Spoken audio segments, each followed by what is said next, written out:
So sitting across from me today is Colleen Kuhn, registered dietitian and health coach based here in Portland, Oregon. Colleen works to convert vegan nutrition into easily digestible ways that help people heal, connect, and self-actualize through plant-based nutrition. Colleen, is there anything in that introduction that I missed or that you'd want to add in about what you do and what you're about, hula hooping, maybe poetry writing, anything like that? Yeah, well, I love that introduction. And the other parts too. I'm a performance hula hooper, amateur performance hula hooper, just the beginning stages of that. And I like to write poetry. I like to express myself through color and vibrancy and poetry. So yeah, you can add those bits to the profile too. Awesome. And you've got some pretty sharp photography skills. You're a world traveler with your partner, Alex, who's also a good friend. Yes. And we met, about two summers ago, I think, at a outdoor movement class that was hosted by a good friend. And you guys like to spend a lot of time outdoors, you and Alex as well, right? As much time as we can. And Alex, my partner, he's from Switzerland. So he's born in the outdoors basically, and skiing and mountaineering and all that. So he's brought that part out of me that I didn't know that I liked until I met him. So it's pretty cool. Yeah. And with the way that you guys travel, because like I mentioned, like you guys travel, but then you also do a lot of travel adventures that are oriented around the outdoors. Is there a connection between like nature and then like even like the work that you do in some capacity? I don't know if I'm trying to make too far of a tangent. Yeah, I mean, nature definitely helps to bring me back to myself. And I don't know if you heard the phrase before, nature absorbs emotion. So it's a really amazing place to go to just de-stress and to connect with my partner, connect with myself. And does that make sense? Yeah, I couldn't agree more. I'm a big fan of the outdoors, and I try to get outside as much as possible, when possible, and try to find ways to have activities that myself and my girlfriend do that are oriented around something physical, like something like exercise oriented that is intertwined with nature. So we just got back from like a surfing trip, and that was like something that we really enjoyed. Yeah. Uh-huh. And like I mentioned, when we met, it was through a movement experience. So I think that there's like a connection with that as well, because the movement classes that we met at were also hosted in the outdoors. Yeah. Climbing trees. Yeah. climbing trees and trying to be out there. That's another thing that I appreciate about like this room that I do the show in, that I have a window to the outside. So I know where I'm trying to go after the conversation is done. Yeah. It's a good reminder. Yeah. But enough ranting about outdoor adventure. I'd love to kind of find a way to give a overview of what I hope to unravel a little bit in today's conversation. And it's really around what for me was a big focus of the way that not only that I ate, but that I would say interacted with friends and a lot of the world through my diet. And that was when, for about 20 years, from the age of 10 for me until about 30, I was eating a vegetarian-based diet. So I wasn't really consuming any animal flesh, but I was eating dairy and eggs as well. And then for about a year during that time, I was also focusing my diet around a raw vegan diet. And so that meant that I was eating mostly plants and fruits, vegetables, and nuts and seeds almost exclusively.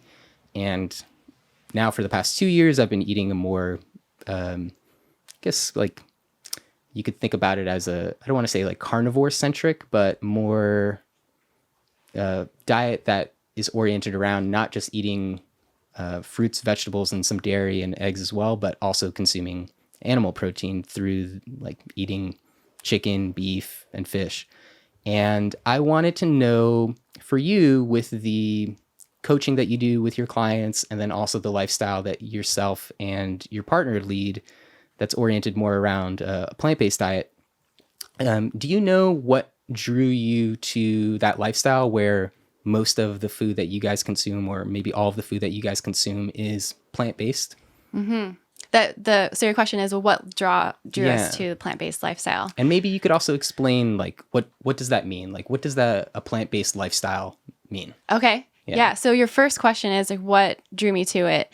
And I would have to say I started to have this weird aversion to meat. I've been plant-based, 100% vegan, plant-based, and we'll talk about, the interchangeably between the two terms. But it's been about 8 years since I've been 100% vegan.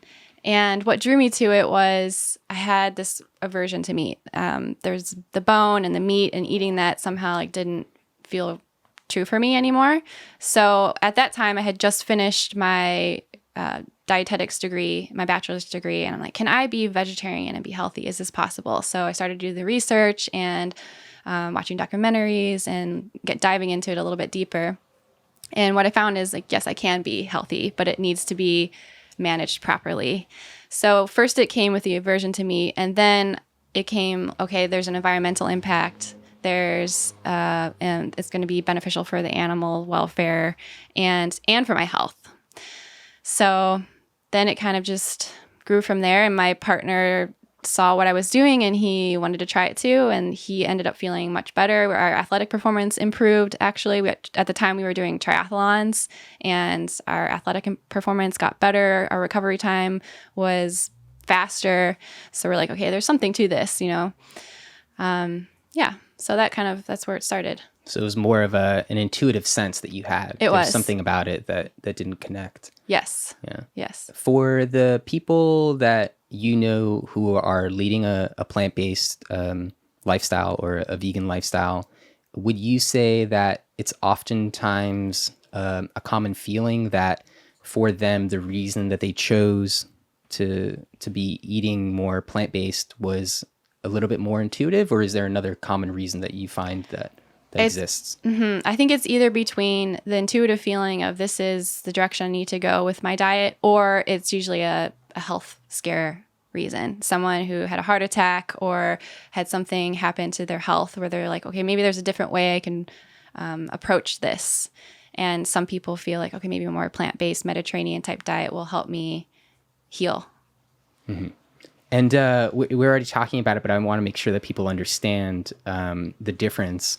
And maybe before we even talk about the difference, is there any sort of like disclaimer that we should put out there to, like, if anybody is experiencing any sort of like life-threatening health conditions, like should they consult their provider versus maybe watching the rest of the show right now? Yeah, that's a good disclaimer. I'm not a doctor. I'm a registered dietitian. I have a lot of experience in this, but I'm not a doctor. So please consult your physician if you're experiencing any health concerns. And this is not your place to be if you're wanting medical advice. Yeah, for informational purposes only. Yes. But feel free to make lifestyle changes if you feel that it could benefit you. All right. So what is the difference between a plant-based diet versus a vegan diet? Mm-hmm. So I personally use them interchangeably, but there is a difference between the two.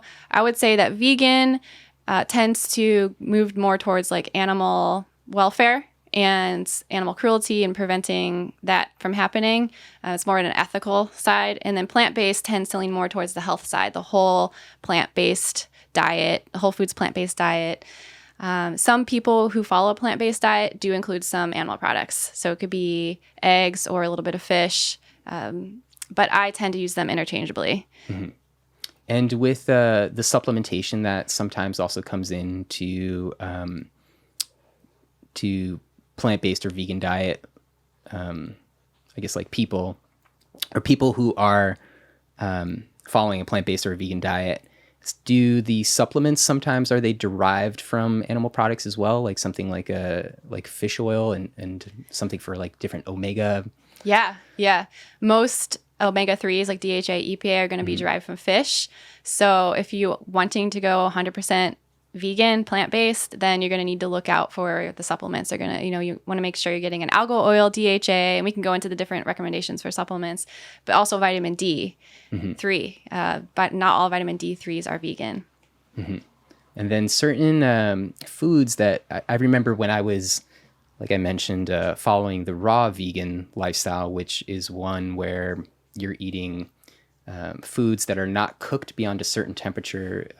The exact temperature now like slips my mind, but the thinking around it is that if you cook something beyond, I think it was like 120, 112, something on those. I can't Fahrenheit. think of the temperature Yeah, either then now. you irreversibly degrade the nutritional value in that food, and it's like not advised like on that diet. And so I was eating that way for about a year, but I've since changed my orientation around it, and also my personal beliefs around it.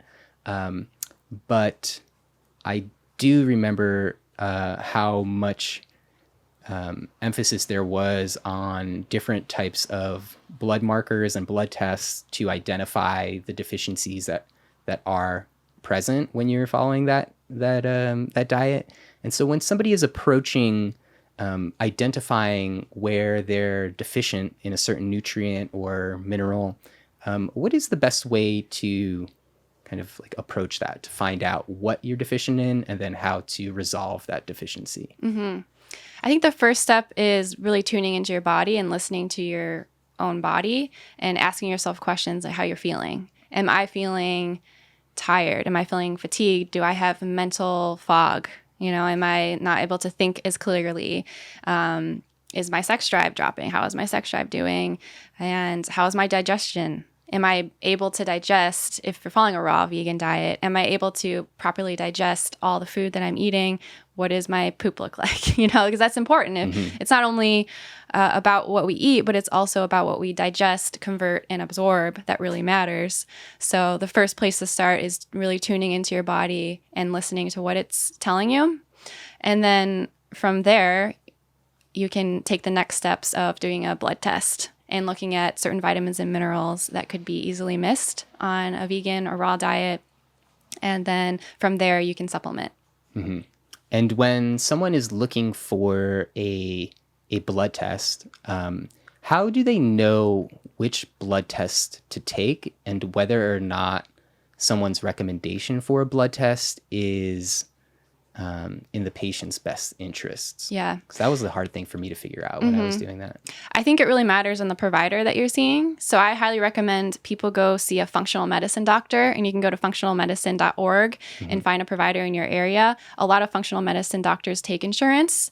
So I have a functional medicine doctor, and I went and I said, hey, I'm vegan. Can we get, and I do know what the tests to take, so I could direct her a little bit, but she knew already what to look for, and recently got a panel back for my blood test and, taking a look at all the things that I needed. But going back to your original question, it really matters that the provider knows what they're doing. So a functional medicine doctor can look at the person as a whole, and they have more experience in different types of diets. So they'll be able to better direct you on what to take. And in my opinion, is more trustable. So that would be a good place to start, is a functional medicine doctor or a dietitian that knows your specific diet and knows the nutrients that can be missed. And is a functional medicine doctor also someone who could be a naturopathic physician? Are those types of functional medicine doctors? They can be both, but not all of them are both. Yeah, a functional medicine doctor looks at the root cause of the condition. So if you're coming in with something, they'll want to get to the very bottom of it. And then a naturopath will definitely look at the person as a whole, like not in separate parts, and not necessarily looking for like the root cause of what's going on. And when someone comes to you with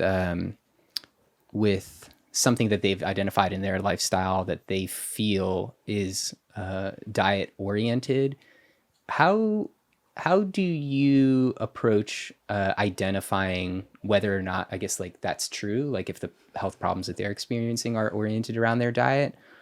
And like, what are the sort of lifestyle decisions that you explore with individuals, like whether or not they're leading a life that is like healthy and with its integration to like the food and like liquids that they ingest? Yeah. So I'll ask what they're complaining about. What are their complaints? Because that's most likely the direct place of like what they're needing to be solved. Then we'll take a look at what they're eating, maybe do some tracking on like an app called Chronometer, which is a pretty cool app. It looks at all the different vitamins and minerals, a pretty extensive lineup of all the vitamins and minerals, omegas, amino acids. So we'll take a look at that and see what nutrients they may be missing. And then we'll take a look at other areas of their health. It's not, the definition of health isn't just nutrition and exercise. There's other dimensions of health and well-being. Yeah. How do you define health? Yeah. I define health, there's like 10 different dimensions of it and 10 different parts. Mm-hmm. So there's nutritional, there's intellectual, there is financial, then we have emotional, environmental, physical activity, purpose, spiritual, social connectedness, and sexual. So it's important to look at all those parts of our health in order to find well-being. And when you're working with a client, is that something that you address with them, like all of those 10 different areas?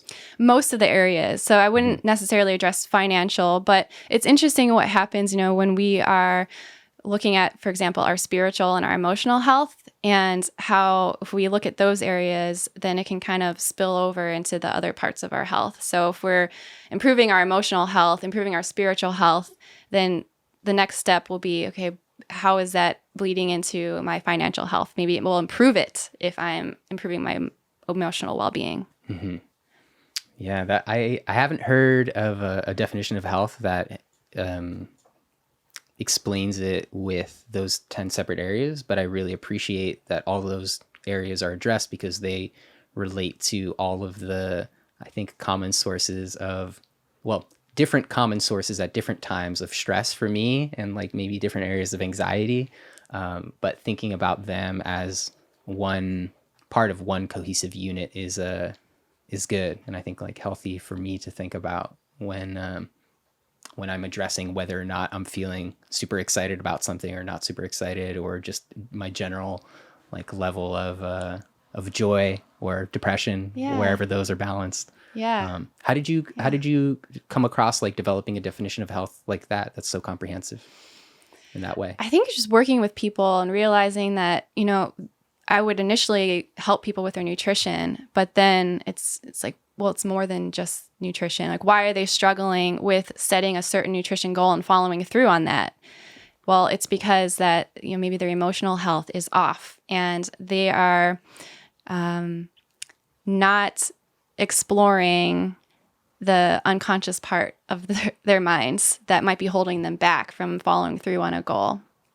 So, we can talk a little bit about self-actualization, but I think a big part of that is taking a look and making the unconscious conscious, because a lot of the things that we don't do is for a reason. We're stuck for a reason, and we're stuck because we're trying to protect ourselves and trying to keep ourselves safe due to past trauma. It's a survival mechanism.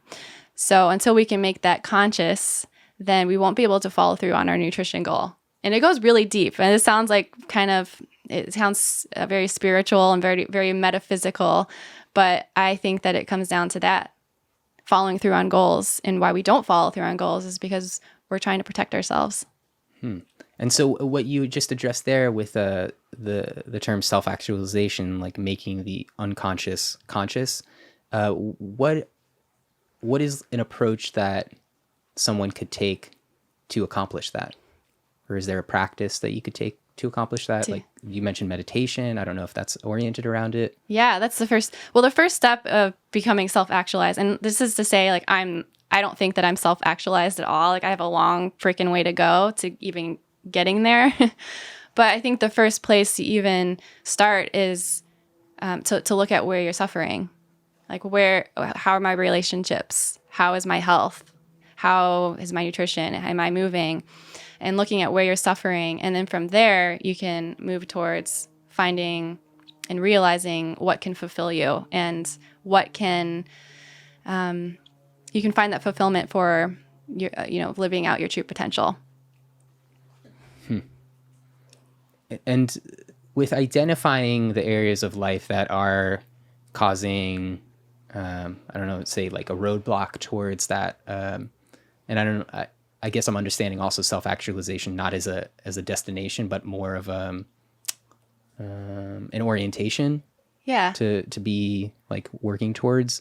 Yeah. What are ways that someone could try to discern what areas of their lives are causing stress that are preventing them from attaining self-actualization, but then also understanding which ones are most important to work on first over others? Because it's easy for me to think about like different areas of life that are potentially causing stress to me and being overwhelmed with knowing which one to work on first. Yeah. Is there a way to figure that out, to prioritize those areas for? Yeah. And just the thought too, it's interesting how the areas that cause us the most stress are also the areas that are most valuable to us, that we want to, that just feel really important to us. Those things can also cause us stress because we want so badly for those things to turn out well and to do well in those areas. I think that when we feel overwhelmed and like things are really complicated, that is a way of trying to protect ourselves from moving forward. Does that make sense?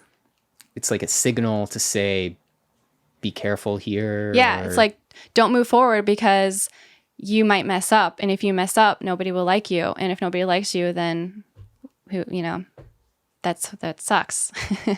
So it's hard to move forward on the things that are scary for us, but it's good to look at and separating those things into different parts and starting with one thing in one area and moving in that direction, and then the next thing, and then the next thing. Small steps, small baby steps. So when you said that the sources of potential growth towards, like the way that I'm interpreting it, it's like the sources of potential growth for someone personally towards self-actualization are oftentimes the areas that are also the most anxiety like provoking. Yes. Being counter like intuitively also the ones that are most important to work on.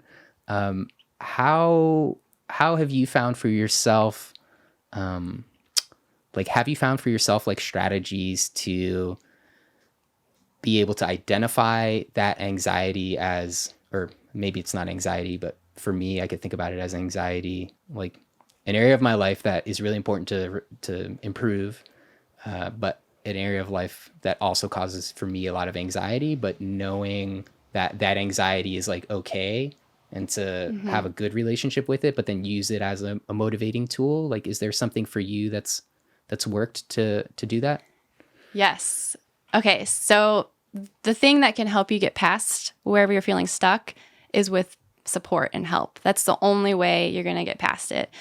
There's some things that we can do on our own, and we can only go so far though, until we have support, until we have that help.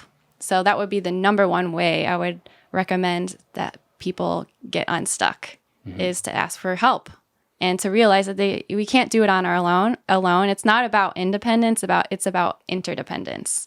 It's not about independence, it's about interdependence. Yes. So having a community, a tribe to be on your team to help keep you accountable, or to keep you accountable, to support you, because we're very poor narrators of our own experience, and often we have like this web in front of our faces that we view our world through this webbed lens, and we need coaches and therapists and mentors and people outside of us that can help us see through that, see through the places that we're stuck and we're like, it's all dirty and webbed. When you're thinking about yourself and what you do now for your work and just in your life in general, do you know what drew you to this, to be someone who's really oriented around helping others? Like, is there a memory that you have from childhood that, or otherwise, that drew you towards this work that you do now?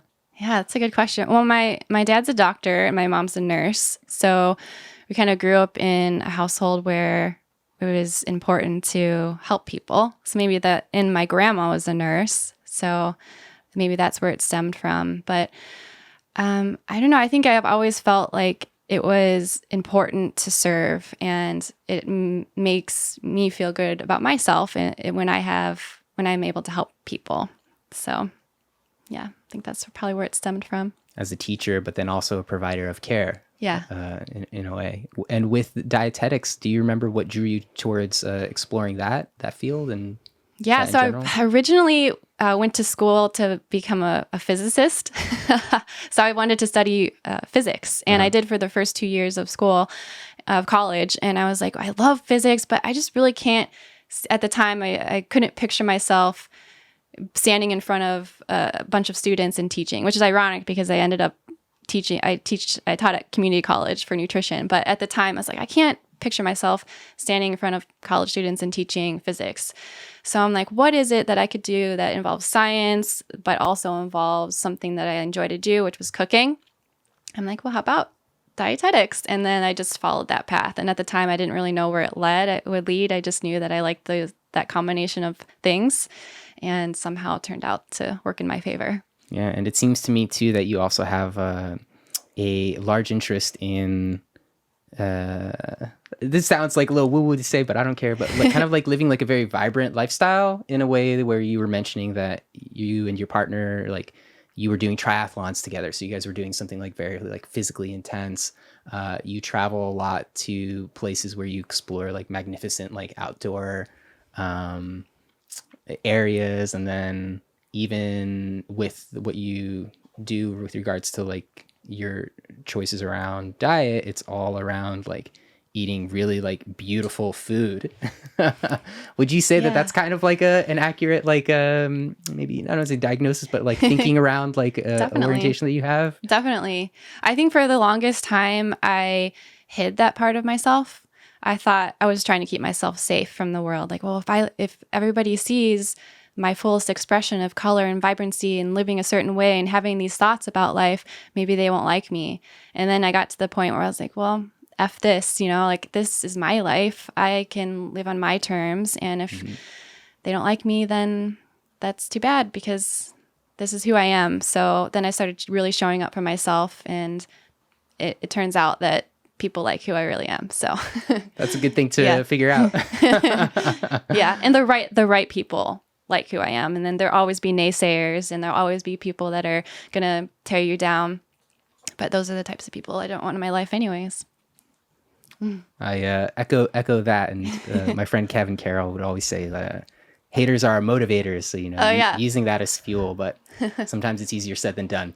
That's very true. Yeah. Because nobody likes to be, most people don't like to be criticized or told that what they're deciding to do isn't good for others. And with a plant-based lifestyle, I know that's common. And for me, like when I was doing raw vegan, it was definitely even more common, even though the raw vegan diet is very fringe in the diet sphere that exists out there. With a plant-based lifestyle, what are the most common like misconceptions that you come across that people who don't know, like I know actually people who don't know the difference. I was definitely one of them too, but like the difference between like a vegetarian versus like a vegan diet. What are some of the misconceptions that people come across like when they meet you and learn about like your diet choices? I would say the number one misconception would be that vegans are weak, that if you follow a vegan diet, you're going to lose all this muscle, or you're going to just not be strong, or you're not going to be able to, I don't know, do the things you want to do because you'll be so weak.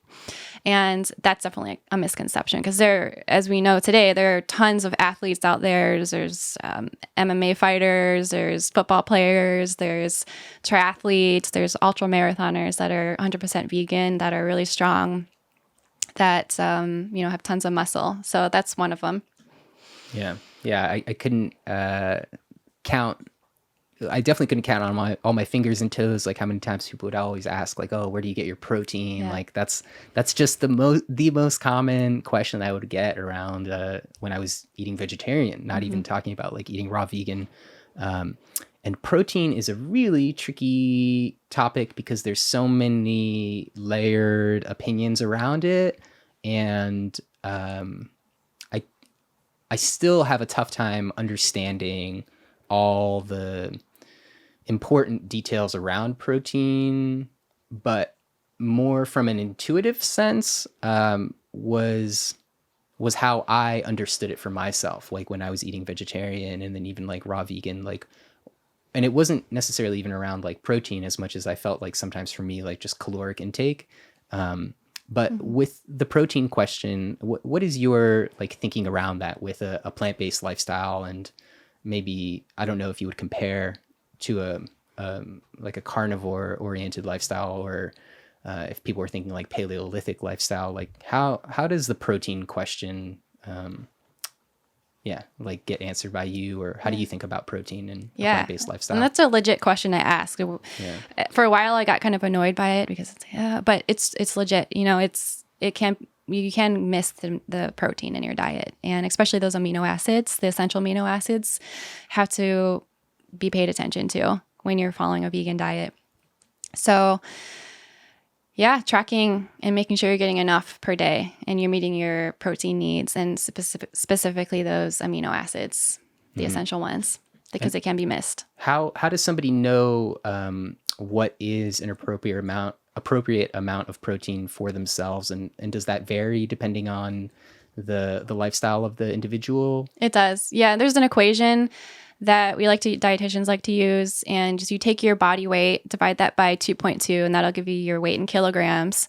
And then depending on your activity level, for the average person, probably multiply that by 1, and that'll be your grams per day. If you're an athlete, probably multiply that by 1.2. If you're an ultra marathon, you're going to probably need to multiply that by 1.4 or 1.6. Wouldn't go more than multiplying it more than times 2. Mm-hmm.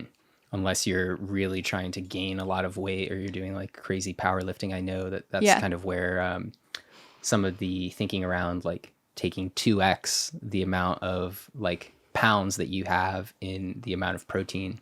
But interestingly enough, like I know that there are also power lifters who are following like a vegan lifestyle.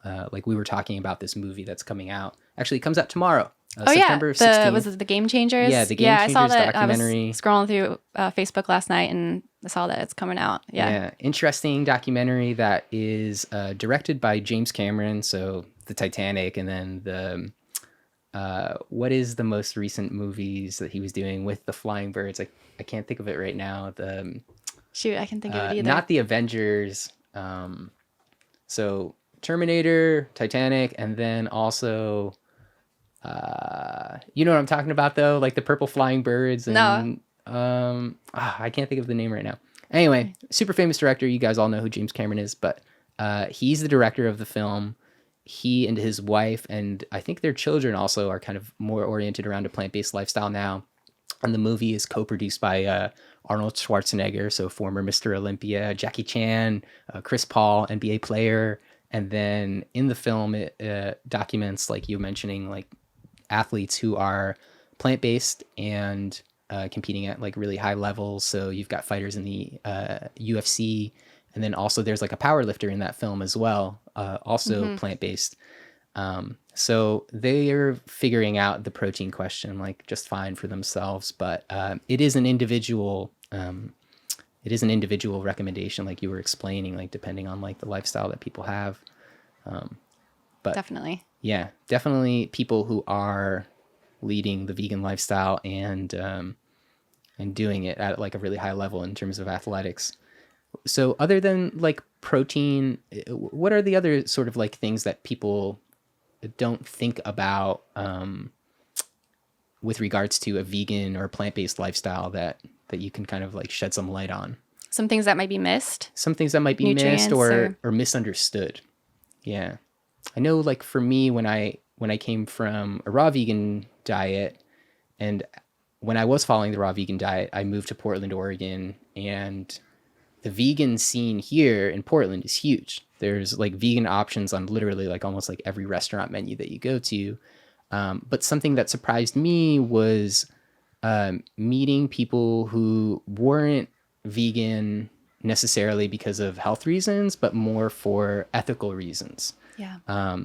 So I don't know if that's like something that you could address. Like what are like the reasons that people decide on a plant-based lifestyle other than just like trying to resolve a cholesterol issue or something oriented around their health. Yeah, the ethical reason, I think a lot of people navigate towards it because of that.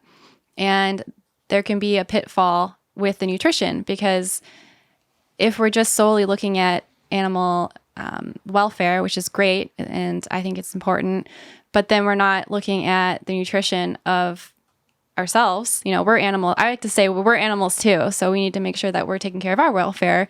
We're looking for the chickens and the cows and making sure they're treated well. We got to make sure we're treated well too. And I think sometimes that can be overlooked. It's a junk food vegan. I think you've maybe heard of before. Or a carbitarian. It's really easy to, we could eat Oreos and do vegan ice cream and do potato chips, and that's still vegan, but it doesn't mean it's healthy, right? Yeah. When someone is thinking about a vegan or plant-based diet and they want to approach it and make sure that it is like balanced in all the right ways and healthy, what are some of the resources that you point people towards, or like how does somebody figure out a healthy vegan diet? There's a great website. It's the Physicians Committee for Responsible Medicine. That's a good place to start. They have like a 21-day vegan Kickstarter, and they have like a meal plan you can follow. That seems pretty well balanced. There's some fruits and vegetables in there. There's, making sure you're getting enough protein, and that'd be a good place to start if you're thinking about going on a plant-based diet or vegan diet. But I would really recommend if you're switching over, to start tracking your food on something like the Chronometer for a while and seeing if you're getting all your nutrients met, especially the vitamin D, the B12, the DHA. There's some other micronutrients like copper and zinc that can be easily missed. And what else? Choline is another hot nutrient that we're finding can be missed on a vegan diet. I feel like the name choline sounds familiar, but acetylcholine, is that? Yeah, that's the precursor for acetylcholine. So if you're not getting enough, you can make some choline in your liver, but usually it's not enough. So if you're not getting enough through the diet, you're not going to be able to make enough acetylcholine. And acetylcholine is a neurotransmitter that helps with mood and muscle health. Yes. Is it something that is oriented around like brain function as well? Okay. Yeah, because I took it was more of a self-diagnosis called the Braverman exam. It was made like pretty well known through a former, I'm going to say exercise coach, but like a really well-known figure in fitness and weightlifting, Charles Poliquin. But he advocated for a lot of people to take the Braverman exam and to find out where the Braverman exam, you can look it up, but I'd have to also take a look to see what the 4 different areas are. But it identifies like where someone is more or less dominant in terms of these 4 areas or nutrients like in the brain, and it's like oriented around mood, and it was pretty interesting. But that's where I remember acetylcholine from. That's cool. That sounds like a great test to take. I'm all about quizzes and tests, and learning more about yourself and figuring out what you need where to fill in the gaps, things like that. What are some of the practices that you have that allow you to better know yourself?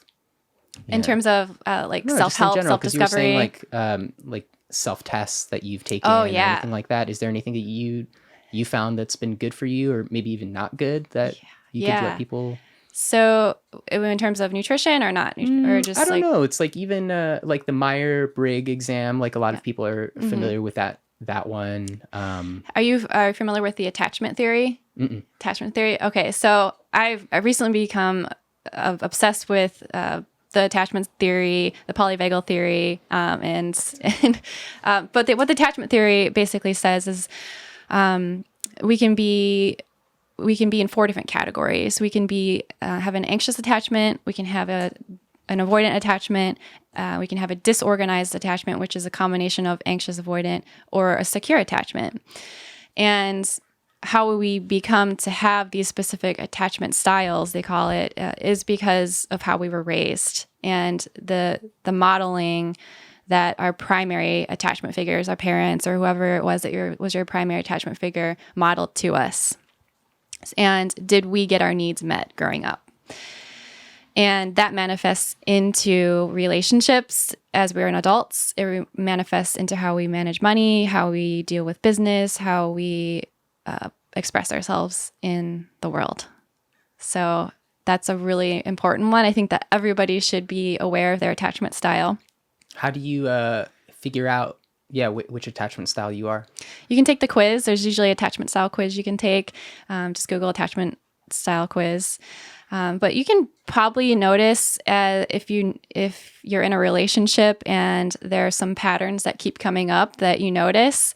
Like, for example, avoidant attachment people tend to attract anxious attachment people. So the anxious person wants to have connection. The anxious person wants intimacy. They want closeness. The avoidant person wants the opposite of that. They're kind of like, no, I have my own thing. I'm independent. I don't need you. But somehow they attract each other and they validate each other's own fears. So the avoidant person sees the anxious person and says, you validate my fear, but they still attract each other. And then the anxious person feels the draw towards that avoidant person because it's somehow like feeling a need that they have or that they want. Does that make sense? It does, and I'm almost wondering if it makes sense in a personal way. Oh, yeah. Maybe something I've experienced. Oh, yeah, for sure. I don't know. I'd have to read up a little bit more about it, but that's one of the things I found with some of the self-reflection, that sometimes it's not the reflection that I'm always wanting, Yes. or feeling like I'm wanting at that time, but then oftentimes after the fact, I find something that I needed. Mm-hmm. Yeah. Mm-hmm.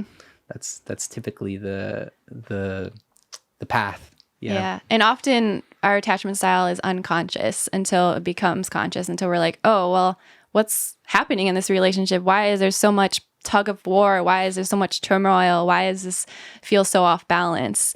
And then we kind of can take a look at ourselves. Usually the anxious person comes to a more conscious awareness first, because they feel so much and they're so aware of what's happening that they're like, what is going on here? This feels wrong. This doesn't feel right. The avoidant person is so avoidant that they're just blind. Like, I'm fine.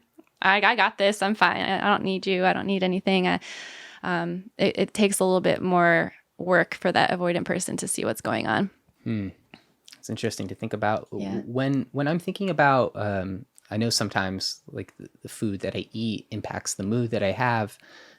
With the clients that you work with the people that you treat and then end up coaching, when they come to you, is it sometimes the case that they have never had someone work with them to identify areas in their diet that need to be improved, and it's oftentimes maybe like the first time they've actually even had an understanding of where there's holes in their diet or nutrition? I think a lot of people come to me to help them fill those gaps and to help them fill those holes. So I think when people come to me for nutrition advice or for coaching, they're aware that there's a gap between where they're at now and where they want to be, and whether that's to fill a nutrient deficiency or whether that's to start taking action on something that they're not following through with, then that's why they come to me for support.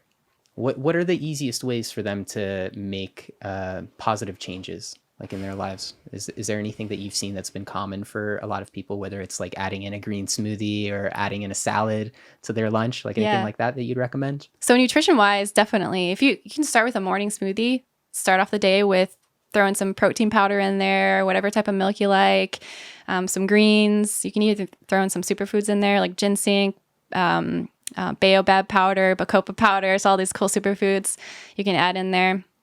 That'd be a really good place to start. Yeah. Mm-hmm. So adding something in versus necessarily like taking things out right away. Yeah. It's subtraction by addition. Subtraction by addition. Yeah, I really like that thinking around it. I remember when I was doing the raw vegan diet and I was trying to get people in on the mix. It was never oriented around taking people's like favorite foods away. It was usually oriented around introducing some sort of dessert.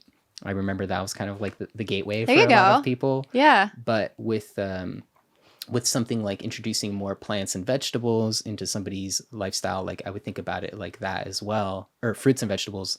Like what is like a favorite meal that someone has that could be enhanced by something green or something purple or blue or red Right. or Yeah, like a old comfort food from childhood, and then how can it be enhanced with the fruits and vegetables or the specific type of diet that you're following? yeah, yeah, that's how I'm thinking about it too. And I find that for myself, sometimes when I'm not finding a huge desire to eat some sort of like fruit or vegetable, it's oftentimes because of the freshness of the food. And I was mentioning to you before we started recording that my girlfriend and I had just gotten back from a trip to Hawaii where we were, it was part vacation and then part work, but we were eating so much amazing fruit there. And it was amazing because it was so fresh. It was so fresh. Is that something that you find is common for a lot of people, not to be finding like fresh fruits and vegetables, like fruits that are ripe or in season? Anything like that? Yeah, I mean, I think that the main problem is though that people just don't like to eat them because they're gravitating more towards processed foods, and there's the sugar addiction. So I think it's the problem not isn't necessarily are they fresh. It's the problem is how can I include them more in a way that feels good. You're right. The fresh fruits and veggies definitely add to the flavor and the nutrient profile too. And so do you find that like the seasons sometimes matter? Do you create meal plans for the people that you work with ever, or I is don't that create something meal that- plans. I mean, I have like a freebie meal plan on my website. If you go and you can sign up and you get a freebie meal plan, but I don't specifically give out meal plans just because I think that it's like that's like the diet mentality, and that's not really how you can approach becoming an intuitive eater. Is not by following a meal plan that doesn't give you the intuitiveness to listen to your own body. It's like, here, follow this meal plan, but don't listen to your body. So I like to have people start with where they're at and make small step goals into creating their own meal plan that works for them. I can give them a framework and guidelines and recommendations on how to meet their needs, but it's really up to them to create the plan that works best for them. And so what does that mean to be an intuitive eater? Yeah. I think that being an intuitive eater means that you are able to set healthy boundaries, but then also allow yourself freedom. So the combination of the two, because if you have too much freedom, then you're not listening to your body because you're just off the rails eating whatever you want. But if you have too much structure, too much boundaries, then you're just following a plan someone gave you and you're not listening to what your body really needs. I could give a meal plan, the same meal plan to every, 100 different people, but that meal plan might not suit every single one, depending on how they're absorbing it, how they're digesting it, how they're converting those nutrients. Is there any sort of a common symptoms or conditions that people express or experience when they aren't able to digest something in a healthy way? Bloating, diarrhea, gas. If you're noticing that when you're eating raw veggies and you're just not able to feel comfortable with eating all those, then that's a problem, and we have to take a look at it. You're probably not digesting it well. I could probably check a couple boxes there from when my raw vegan days. I was making a lot of smoothies, and there were just certain vegetables that, especially like cruciferous vegetables like cauliflower or broccoli, they just wouldn't, and still don't really like. I don't like to eat those things raw. And there's also certain types of green leafy vegetables that also, for a lot of people, have a tough time digesting if they're uncooked or even like, I don't want to say pre-digested, but even like kale for myself, like I'll almost, if I ever do eat it raw, I'll always like massage it beforehand to kind of break it up a little bit, maybe with a little bit of like olive oil or lemon juice. And I found that that's common for a lot of people, that the cruciferous type of vegetables, unless they are cooked, even just like a little bit, they don't really digest all that great. Yeah, that's pretty common. A lot of people have a hard time digesting the cruciferous vegetables. Yeah. And then something else that kind of came about from I don't know if it was specifically around that time, but around that time I did meet some people who were experiencing something that I found to be pretty interesting, where they were developing food sensitivities to foods that they were overeating, specifically actually kale.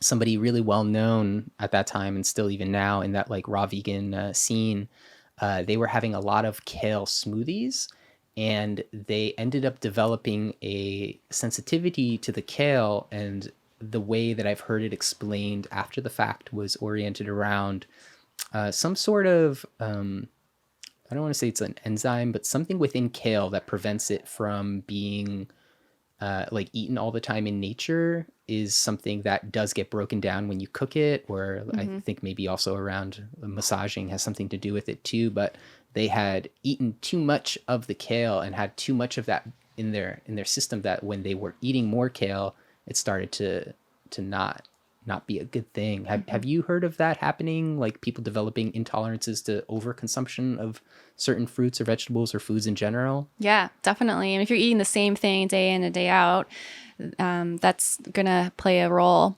And that's why variety is so important, to make sure we're getting enough and make sure we're digesting. If you're eating too much raw spinach, you could be consuming too much oxalates, and oxalates are going to prevent the absorption of other vitamins and minerals. So if you're eating raw spinach every single day for a whole year, that's probably not going to be good.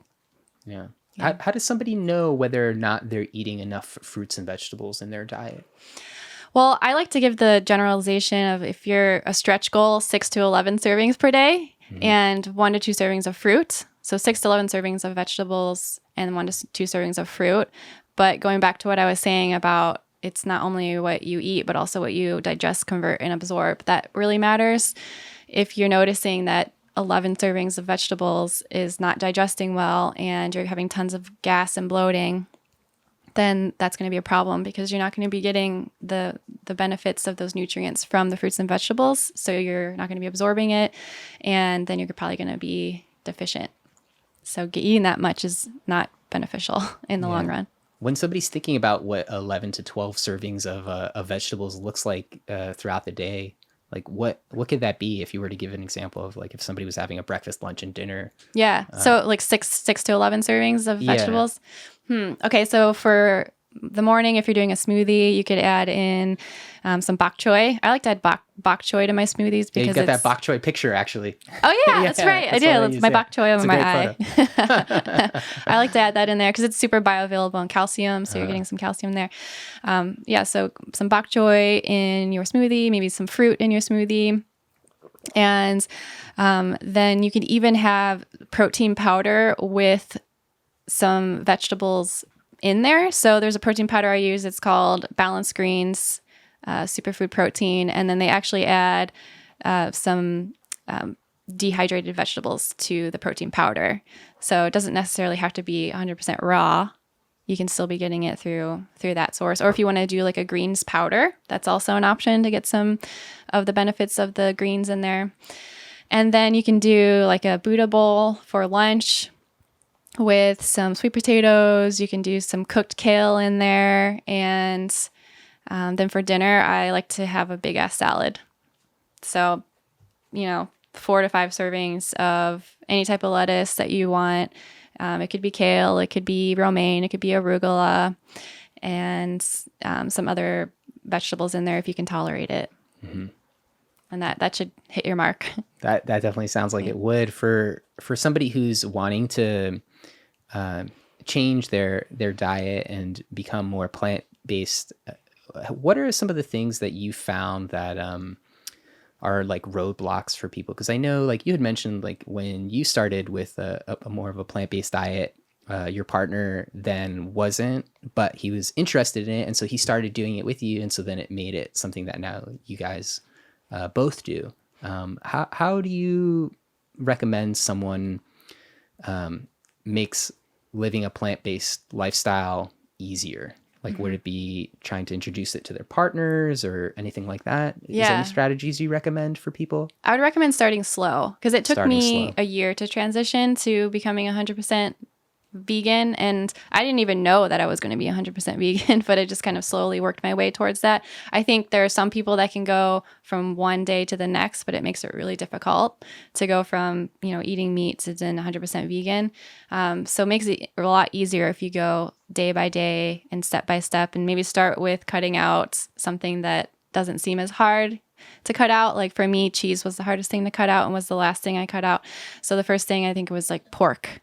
And then I did beef, and then I did chicken and turkey, and then fish, and then eggs, and then dairy was the last thing. So slowly, that would be the first tip. The second thing is trying to find the social support. Because it can feel really lonely if you're doing it by yourself and you don't have the social support to surround you with. Yeah, I couldn't agree more around the social support component, because that was one of the things that I realized was a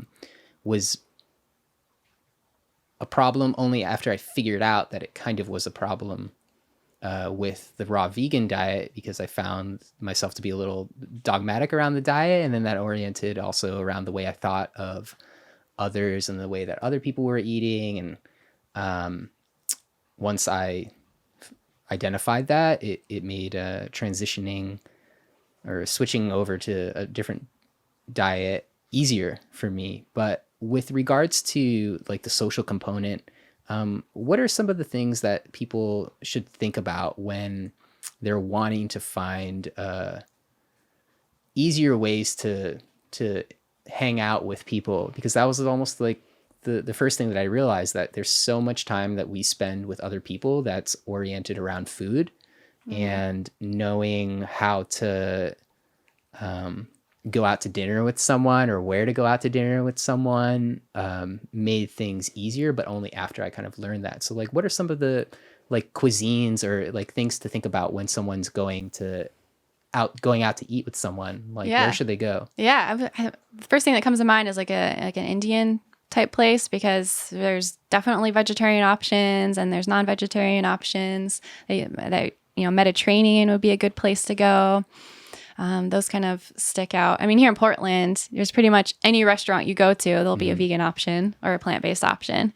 So that makes it easy, but not everybody has that luxury of living in a town with lots of vegan options. I would just encourage everyone to be honest with where they're at, and with their friends, and saying that, this is really important to me. This, I really enjoy living this lifestyle. This is why. Can you support me in this? And I know sometimes that can be kind of scary to express. Yeah. And you were mentioning too, like you and your partner travel a fair amount. Is there any tips and tricks for people who are traveling and wanting to maintain a plant-based diet? Yeah, traveling, definitely bring some snacks with you, because you never know where you're going to... I'm always afraid that I'm going to be lacking in food. Like I'm going to go somewhere and I'm not going to have enough to eat. So I'll bring protein bars. I'll bring different plant-based snacks with me. I'll throw in my luggage. I'll definitely make sure I'm drinking lots of water. But usually I will check out the vegan restaurants before I leave ahead of time and have a list of the different restaurants I can go to, or at least restaurants that have vegetarian options. So looking ahead at the menus is a great way to plan ahead. Yeah, that's definitely a good one. I couldn't now thinking back on it now, I just think about how funny it was when I was doing the raw vegan lifestyle. I was also really big into spring water. And they have some cool springs here. There's some good springs around Oregon. I used to go out to the one on 26, Highway 26 a lot. But for a while there, it was several months where I was almost only, and I would say like exclusively, taking in water that I foraged. And so that had its own challenge, because another thing that I was like always thinking about too was like whether or not the water that I got from the spring was in the appropriate container. So whether it was glass, like that was like a big thing for me to like have water that was like in glass, and then also to protect it from UV light sources. Right. So I used to have like several glass carboys in our kitchen, and then like going to get the water would be its own adventure. But then even flying with water, like I had little strategies. Small containers, several small containers, because the TSA like doesn't allow you to have a container that I think is like larger than like 4 fluid ounces or Yeah. something like that. So you had a bunch of I had a bunch of little containers, yeah. And then driving across the country, because I moved from Vermont to Oregon, I had a 6-gallon carboy in my car. I think I actually had 2 of them, and I would plan the route that I had for driving around where there was springs.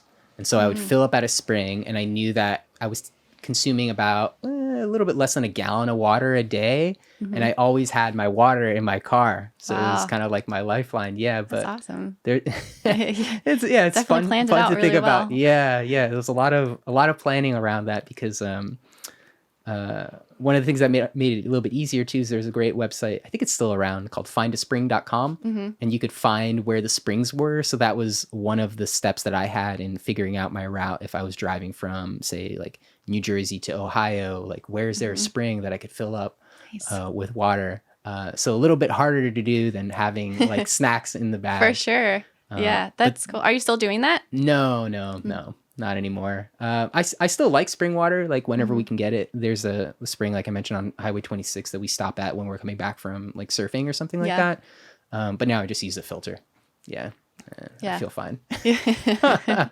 Still alive and well. Yeah. So packing snacks and then looking up restaurants beforehand, those are like great tips for traveling. And would you say those are like the same tips that you would give to somebody if they're traveling abroad as well? Like, have you found like different countries that you've traveled to easier or harder to maintain a plant-based diet with? Luckily, a lot of countries there's more and more vegetarian restaurants that are popping up. And, my partner's from Switzerland, and there's lots of restaurants there. And, Berlin is like the plant-based mecca now to go to.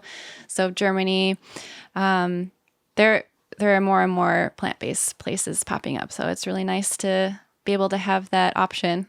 It's a lot easier now than it was 8 years ago, 7 years ago.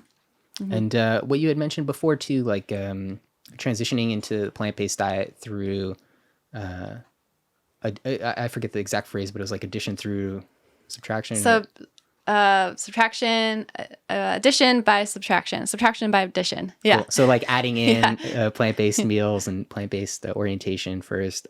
For some of the people that you work with, or for people that you've known, is it sometimes the case that people won't follow like a totally plant-based diet for themselves? Like they'll still eat meat and they'll also have like plant-based? Is that something that happens with some of the clients that you work with? Yeah. Not all my clients are 100% vegan. And in fact, a lot of them aren't. So I like to meet them where they're at. And if they want to include animal products, then that's fine with me. Because, some people need animal products in their diet and do better, thrive a little bit better with some animal products. Mm-hmm. Yeah, I think one of the videos we were talking about before the conversation was this TED Talk from Graham Hill about being like a weekday veg. And essentially like the idea that he was sharing was that having like a plant-based diet during the week and then having a more traditional diet during the weekend would make a significant impact, not only on kind of like the ethical, I guess, like reasons that people have around being vegan or plant-based, but also on the environmental issues. So he was talking a lot about like CO2 emissions from like cattle farms and making a smaller contribution to that through like becoming more plant-based. Is there anything that you found that for some of the clients that you work with is a common like pitfall for them not succeeding with a plant-based diet? A common pitfall for not succeeding. Like you were talking about like people who try to do a vegan diet, but they are eating like junk food vegan, like. So what's your definition of a success on a vegan diet? Success. So for me, I guess I think about like having good levels of energy for like the day-to-day life, whatever that can be for someone, but also having good energy for like exercise and like you were mentioning, like good like sexual health. So finding that their sexual drive is present and thriving. I would think that for myself. Yeah, for sure. That's important. Kind of going back to if they're looking to transition, starting with cutting out some animal products, and as they're going through that transition, really listening to their body and how they're feeling. And if something feels off and awry, then taking a look at that and seeing what we can do plant-based wise to increase libido, or plant-based wise to improve digestion. If we can't do that, then what are some other ways we can do that with other foods? So if they're really dedicated to becoming plant-based and they really want to make it happen, it could still be possible through supplementation or through including superfoods and things like that. Mm-hmm. Mm-hmm. When you think about like superfoods, how do you kind of use that term in regards to identifying like what foods fall under the superfood category or don't? Superfoods, I would consider foods that have extraordinary benefits and some scientific research behind it to back up those claims. So something like curcumin, it's widely studied, probably the most studied mesonutrient out there, and has been shown to improve mood. It's just been shown to decrease depression, decrease anxiety, decrease inflammation, things like that. I would consider curcumin, turmeric, a mesonutrient compound in turmeric would be considered a superfood. Yeah, turmeric's super widely used in Indian cuisine too, right? Mm-hmm. And then also there's been a lot of use of turmeric. I've even seen a turmeric drink, like a turmeric beverage that has been like made available. I think you can get it at like Whole Foods and stuff like that, but using the root, because turmeric is a root, right? Mm-hmm. Kind of like a ginger. Yeah. But then using that to derive a kind of like a dark orange beverage from. Yeah. Do you use turmeric in like your cooking and stuff like that? Like Definitely. Either the root or the powder? Do you find a difference between the two? If you can get it through the root, because it's fresher and it's going to be more potent if you're getting it fresh from the root. I actually just made a superfood turmeric tonic yesterday for this anti-anxiety workshop that I did, and it's pretty potent. You don't need that much. You just use the straight up turmeric roots. You add some lemons in there, some cayenne pepper, some black pepper, excuse me, black pepper, and filtered water.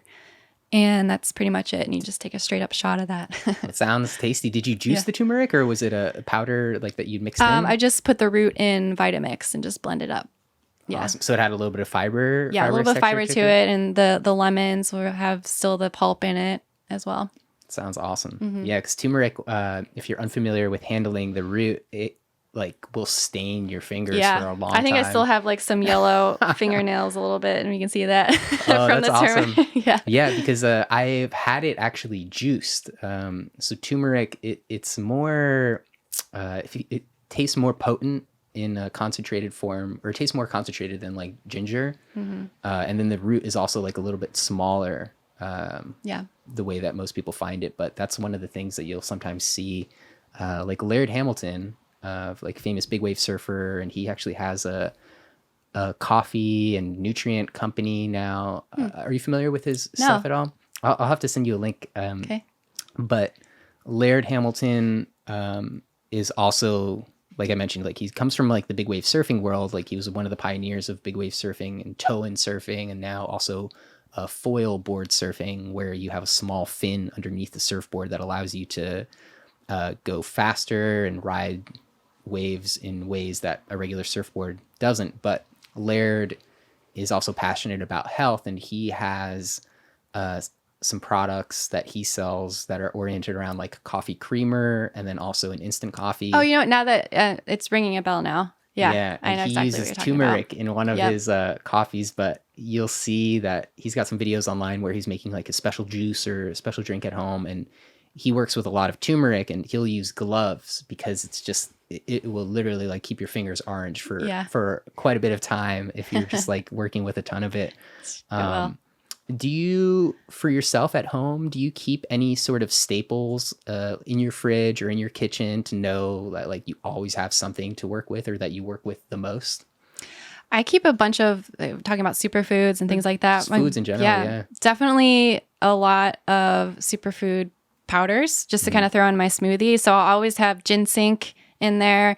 There's a new up and coming superfood, a natural neurotropic. It's called bacopa.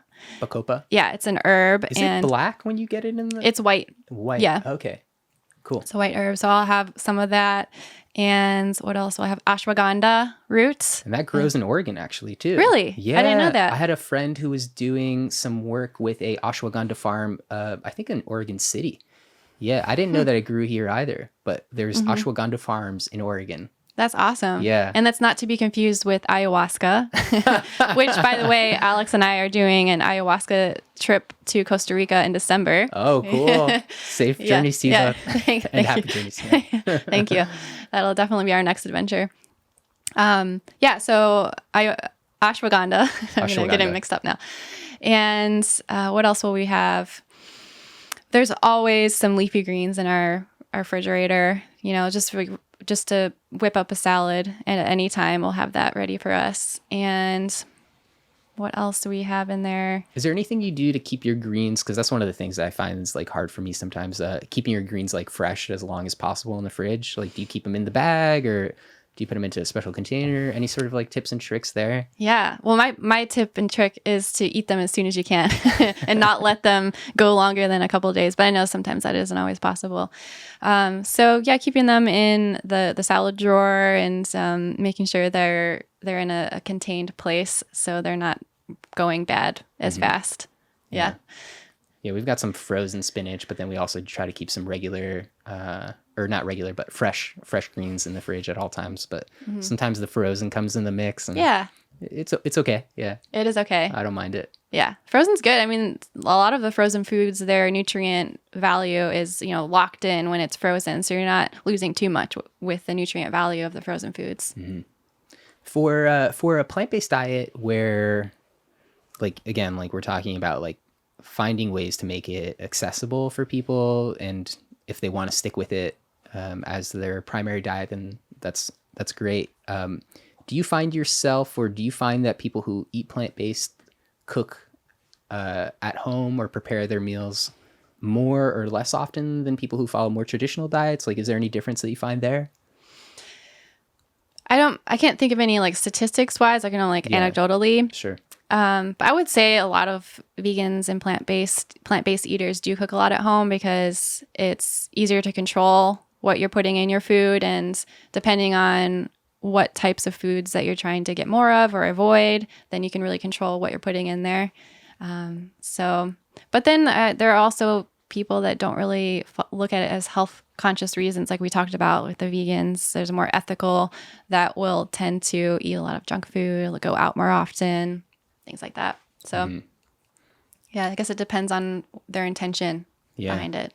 Do you find that for yourself, I know that when I go away for a long time, or if I'm on a trip where I don't cook, that's one of the things that like I'm looking forward to sometimes the most about coming back, and being the one who prepares the food, who touches the food, who really interacts with it, who picks it out. Or I haven't grown my own in a long time, but I used to grow some sprouts and stuff like that, even a little bit of kale. Awesome. Do you find that there's any sort of difference in the way that you feel about food that you prepare versus food that you have prepared for you? Yeah, and this might kind of sound kind of woo-woo, but I feel like when you're pouring love and intentionality in the food, like that will be absorbed by the food, and you will then, absorb that intentionality and love versus, someone who might be preparing your food with like a disgruntled food worker who just like hates their job and is just like putting all their negative energy into that food, and then we're eating it. So when it's prepared with love, I feel like that is true. You're absorbing that love and intentionality too. So it makes sense. It feels good when we prepare our own food, or when someone prepares food with love and we eat that, we can feel that. Yeah, I can agree more, especially with the experience that I had with when I first came to Portland, and I was oriented around like the raw vegan lifestyle and going to a lot of vegan potlucks. I always loved like potlucks because there was something about food made for a potluck that you felt had a little bit of something special in it, because maybe the people wanted to kind of show off something that they were doing, and they wanted to make sure it tasted extra good and also looked extra good. So I definitely agree with you there. Like with with potlucks. That was especially something that I found, but also with some restaurants as well. Definitely. Yeah. Yeah, that's true. Yeah, coming back after a long trip, especially after overseas or whatever, and then getting back to your own routine and cooking, it can feel so good. And then also getting back to like the digestive regularity part of it, because I know when I travel, my digestion is usually a little bit off, especially with different time zones and things like that. So coming back to the routine does feel kind of good. Yeah. Yeah. And what you were mentioning too, it's if you have a partner or somebody else like in your household who also follows the same sort of like lifestyle decisions that you've made around food, it can definitely make the success around it a lot easier to attain and sustain. Yeah. Yeah. And our environment plays a big role. And if our partner lives in our environment and they're not as supportive or they're not following the same lifestyle, it can be a lot harder. And I do have some clients that they're struggling with that. Like they're following a certain way of eating or just a healthier eating plan, and then their partner or their family members don't. So it can be a challenge to kind of integrate those together. With someone who is experiencing that sort of difficulty, do you find that there's certain mindsets that you try to kind of like help someone understand or embody to be the person who's wanting to share a change in their lifestyle, whether it's like introducing more plant-based diet that comes across in a like healthy way and not in a you have to do this or you're not being healthy, you know, because like I think that's something that a lot of people think about, like when they think like, oh, like I know someone who's vegan. How do you know they're vegan? Oh, they told me. Yeah, they told me I have to change. I've heard that joke like a million times. It's true though. I mean, there can be a militant, almost hard-headed approach to the way some people approach that situation. I really like to come at it as a place of love and like, this is what I'm doing. This is my healing journey. This is how it's benefiting me. I'm just going to live the way I feel is important to live. And then people will see that. And that's what I've found. And that's what I encourage other people to do. Just follow your path, continue to live the way that you want to live with intentionality, with your purpose, with your why. And if other people see that, great. If they don't, then, you know, that it's too bad for them. But it's important, I think, to not push beliefs onto other people if they're not ready. Because I remember when I was in college and I was walking around campus and there were the animal rights advocacy people handing out flyers, which, you know, I think it's wonderful that they're doing that. But at the time, that felt really like in your face, you know, like here, have this flyer and go vegan right now. And that was like really off-putting for me and didn't feel like that. It didn't convert me over. What converted me was coming from a place of love, you know, having people approach me and in a kind, loving way and saying like, this is how it benefited me. And this is why I love animals so much. And here's how I can help animals, not, you know, showing pictures of, you know, tortured animals on a handout. So I know a lot of people probably argue with me with that approach, and you know, that's everyone has a say. Like if they want to approach it that way, yes, then please do that. But this is the way I find it works for me, and in a more kind and loving, gentle way. I really appreciate that. Is there anything that you think about now that when you started with transitioning to or having like a plant-based diet that you used to think then that you don't think now, or something that you've changed your mind about? From when I started eating plant-based to to now? To today, yeah. I think that it's actually kind of difficult, and it's very important to manage your vegan diet really well. I think in the beginning when I transitioned over, I was like, yes, it's important. I got to make sure I'm getting my nutrient needs met, but I didn't realize the capacity to how important it is to be managing it well. Because we're finding out now there are a lot of nutrients that can be missed. And I think that was something I wasn't so aware of when I first started. That would be one thing. What else? It gets easier over time. You know, there's a learning curve and maybe not so much a challenge, but if you get over that hump and you get into like the mastery phase, then it becomes much easier. So that's important to note too. And now, like you were mentioning, when you were first transitioning to and switching over to plant-based, or maybe it was a little bit after, I'm not exactly sure of the timeline, but you were competing in triathlons. I know you're really active now with like CrossFit. Is there other activities that you're doing now that maybe you weren't doing then that you think like, oh, that's interesting. Like now I'm actually like engaging in like heavy like weightlifting or like strength training. Yeah, I wasn't engaging in too much strength training back then, and now I am. And it's pretty powerful as a woman to, have a bar over your head and feel strong. But then also I'm doing a lot more yoga, but power, hot vinyasa yoga, which takes a lot of energy and a lot of strength to do that type of yoga.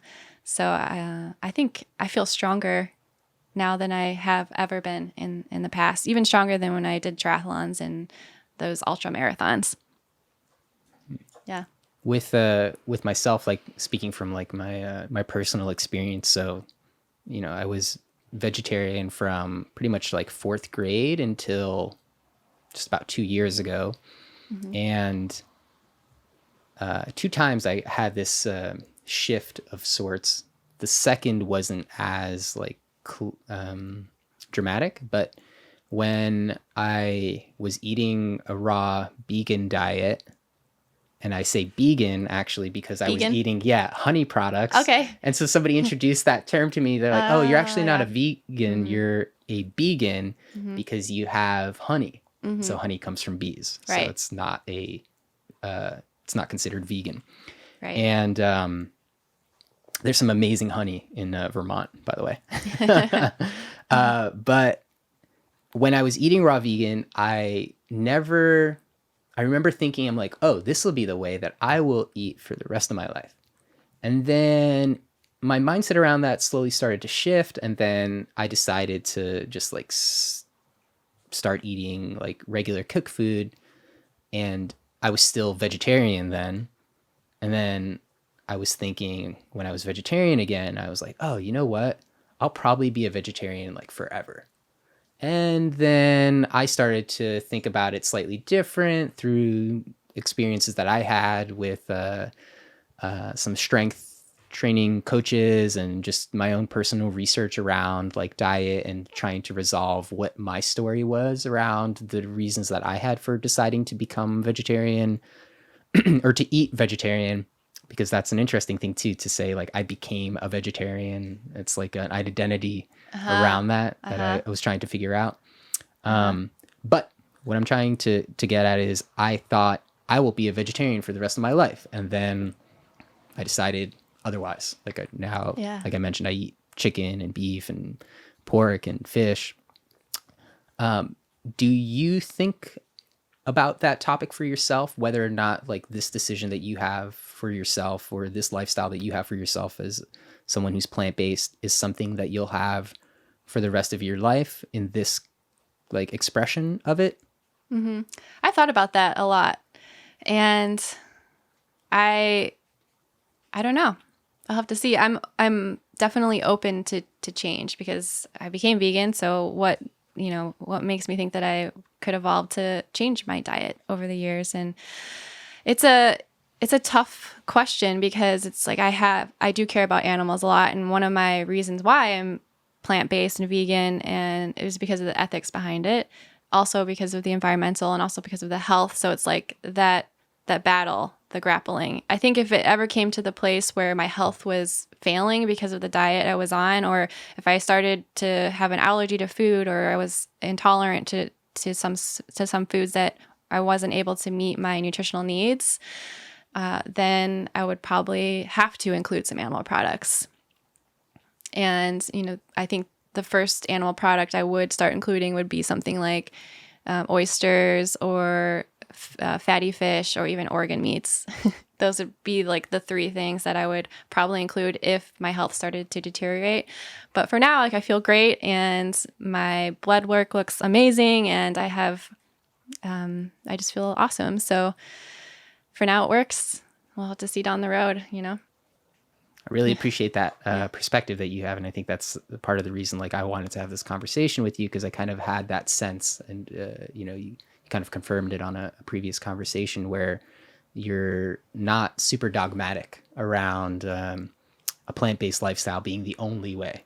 And even how you had mentioned that it's something that for the clients that you work with, you find that more often than not, it's something that is a big part of their lifestyle, but not the only part. Yeah. And I think that that's important for people to understand, because there's a lot of people who are diet especially, I found that is the area that someone has around their life that they can be very, very like strong-headed about, that the way I eat is the only way to eat and is the only right way to eat. And I had that for myself, even in a way. And I found that since learning that I had that mindset and then allowing myself to see that I did, it had me experience kind of like a better sense of understanding of who I am, and then also a better way to relate to others. Yeah. Because I can see when someone is, or I feel now that I have a better understanding when somebody is dogmatic about their approaches to certain lifestyle decisions. And then that's fine for people to have. I don't need to necessarily listen to everything and anything that they have, but I allow them to, express their opinions. Exactly. Yeah. Yeah. It's important that people can have their opinions and express their opinions. But it doesn't always have to, we don't always have to listen to it. Right. Yeah.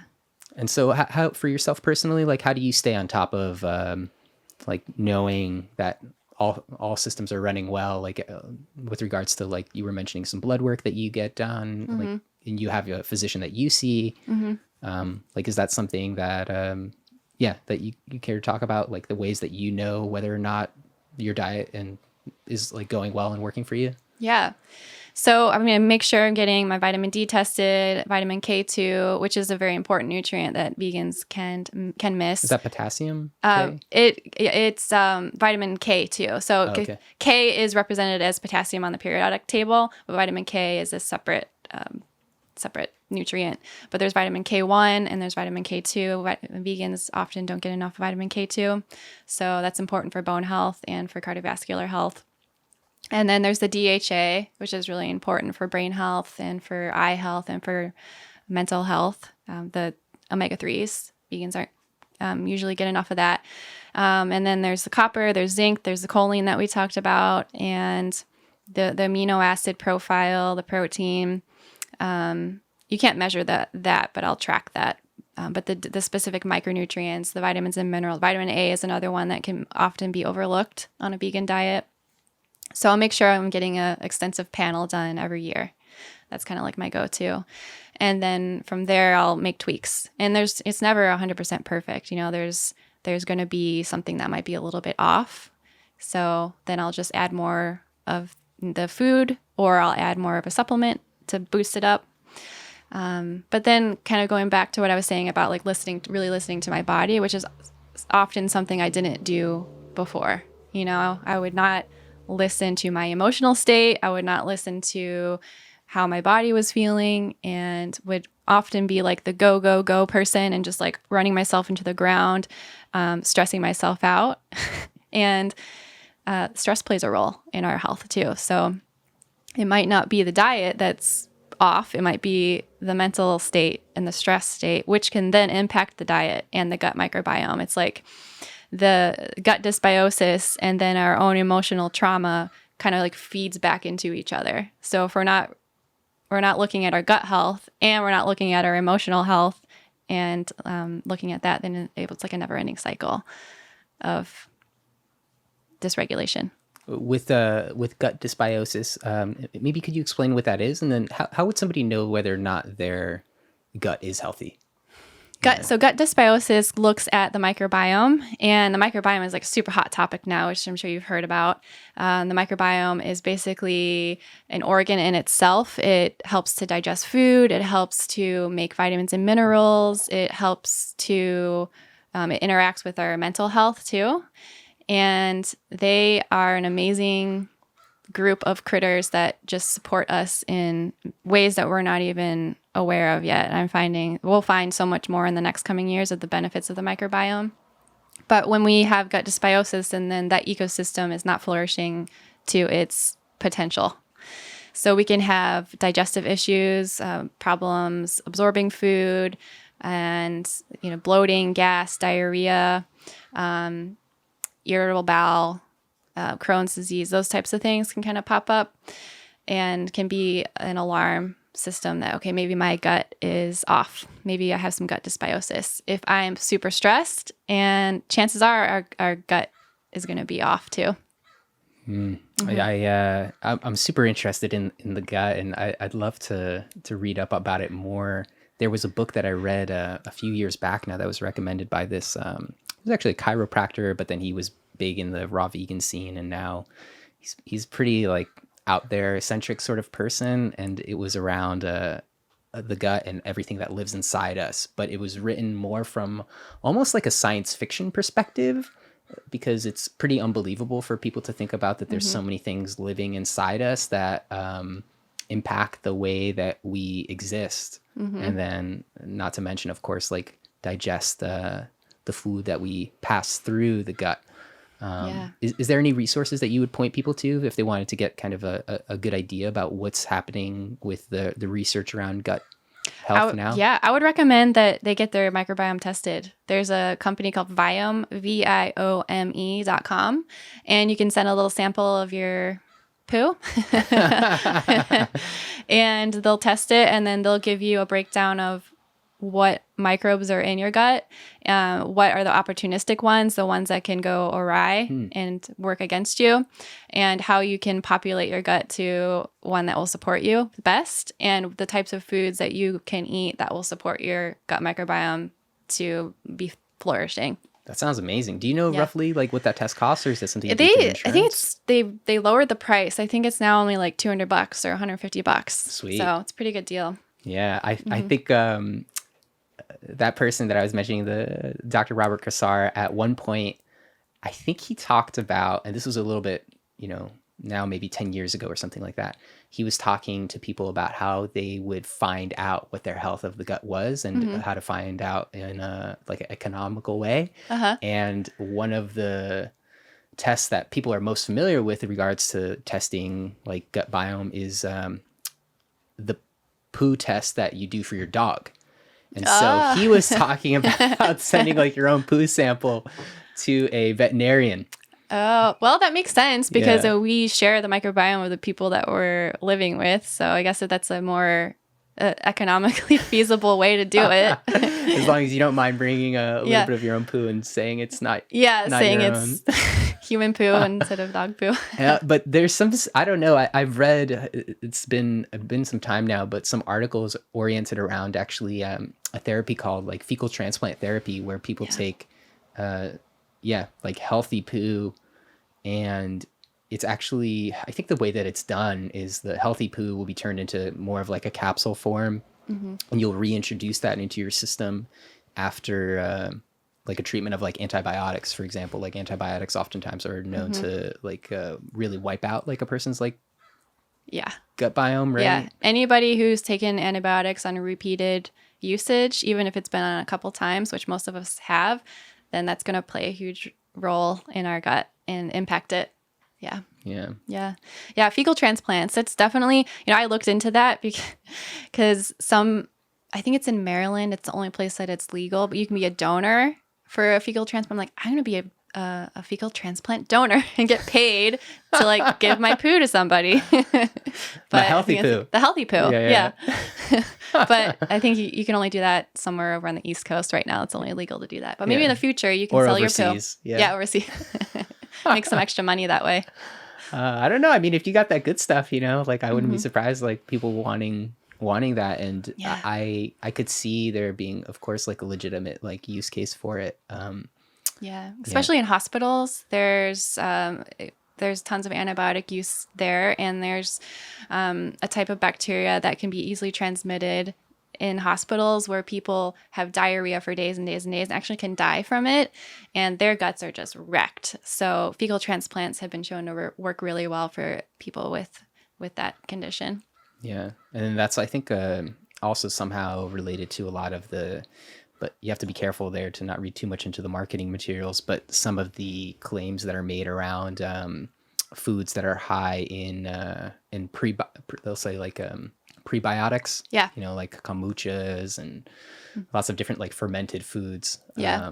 The probiotics are the ones that are like the actual bacteria, and the prebiotics are the food for the gut. Mm-hmm. Yeah. There's a lot of marketing around that. You can make your own at home pretty easily, actually. Yeah, and a lot cheaper too. Yeah. I don't know if I showed you, but we've got a big kombucha SCOBY going right now. Nice. Yeah. But it's been about 2 months. We actually haven't had a sip of it for a while, but it's really, really thick and big. I'll show you. Yeah, I want to see it. And the juice is like super vinegary at the moment. Super fermented. Yeah. It's still alive though. That's cool. So that's all well and good.